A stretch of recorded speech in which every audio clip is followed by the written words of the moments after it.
প্রিয় দর্শক, এই ভিডিওর মাধ্যমে আমি আপনাদেরকে ইন্দিরা গান্ধী এয়ারপোর্টের সৌন্দর্য দেখাতে আসি নাই, মূলত আপনাদেরকে এতটুকু বার্তা দিতে চাই। ইন্দিরা গান্ধী এয়ারপোর্ট বিশ্বের বৃহত্তর একটি এবং ব্যস্ততম একটি এয়ারপোর্ট। ইন্ডিয়া বাংলাদেশের থেকে আয়তনে 22 গুণ বড় একটি দেশ এবং বিশ্বে পরাশক্তিতে তার অবস্থান চতুর্থতম। নাম্বার 1 USA, তারপরে রাশিয়া, তারপরে চায়না, তারপরে ইন্ডিয়া, তারপরে ফ্রান্স, তারপরে ফ্রান্সের পরে হচ্ছে যুক্তরাজ্য, তারপরে উত্তর কোরিয়া, তারপরে ইরান, তারপরে তুরস্ক, তারপরে পাকিস্তানের অবস্থান। যদিও পাকিস্তানের কাছে পারমাণবিক অস্ত্র রয়েছে, কিন্তু পাকিস্তানের ভঙ্গুর অর্থনীতি তাকে যুদ্ধে আগাতে দিবে না এবং তারা মারাত্মকভাবে ক্ষতিগ্রস্ত হবে। এমনকি তাদের ওখানে দুর্ভিক্ষ দেখা দিতে পারে। আমরা মুসলিম কান্ট্রি হিসেবে বাংলাদেশ থেকে পাকিস্তানের প্রতি আমাদের সহানুভূতি থাকবে ঠিকই, কিন্তু ইন্ডিয়াও আমাদের প্রতিবেশী রাষ্ট্র। লক্ষ্য রাখতে হবে, এখানে যুদ্ধ বেঁধে গেলে দুটোই আমাদের প্রতিবেশী রাষ্ট্র এবং এক সময়কার ভারতীয় উপমহাদেশে অন্তর্ভুক্ত দেশ। সুতরাং আমরা এই যুদ্ধের ছোঁয়া আমাদের লাগবেই।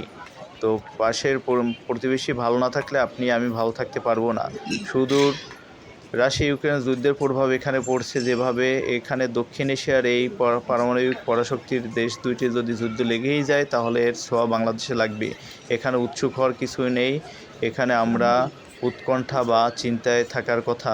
আমাদের দেশে কতিপয় উৎসুক মানুষ পাকিস্তান জিন্দাবাদ খুব বাহবা দিচ্ছেন। আসলে আপনারা এর পরিণতি বা এর ক্ষতির বা এর ফলাফল এগুলো নিয়ে কখনো ভাবেন?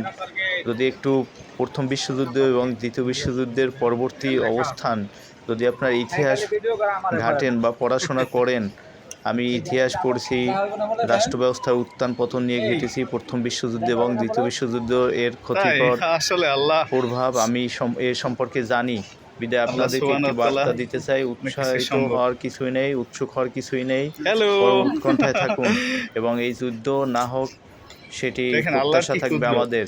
ভারতের পক্ষে থাকবে ইসরায়েল, যুক্তরাষ্ট্র, ফ্রান্স, যুক্তরাজ্য, আর পাকিস্তানের পক্ষে থাকবে চীন, তুরস্ক, এই জাতীয় কয়েকটি দেশ। কিন্তু ওভারঅল পাকিস্তানের মাত্রাতিরিক্ত ক্ষতি হবে। যদিও ভারতের বিদ্রোহ গোষ্ঠী এবং অরুণাচল এবং চীনের চাপ সব মিলে ভারতও অনেক ক্ষতিগ্রস্ত হবে এবং ভারতের গতিশীল অর্থনীতিও মারাত্মকভাবে পিছিয়ে যাবে। সুতরাং ভারত পাকিস্তান উভয়ের ক্ষতি হবে। আপনাদের যদি আমার কথা ভালো লাগে তাহলে আমার চ্যানেলটি সাবস্ক্রাইব করুন, লাইক করুন, কমেন্ট করুন। এতটুকুই। No more war. লিও টলস্টয়ের একটা কথা মনে পড়ে, ওয়ার অ্যান্ড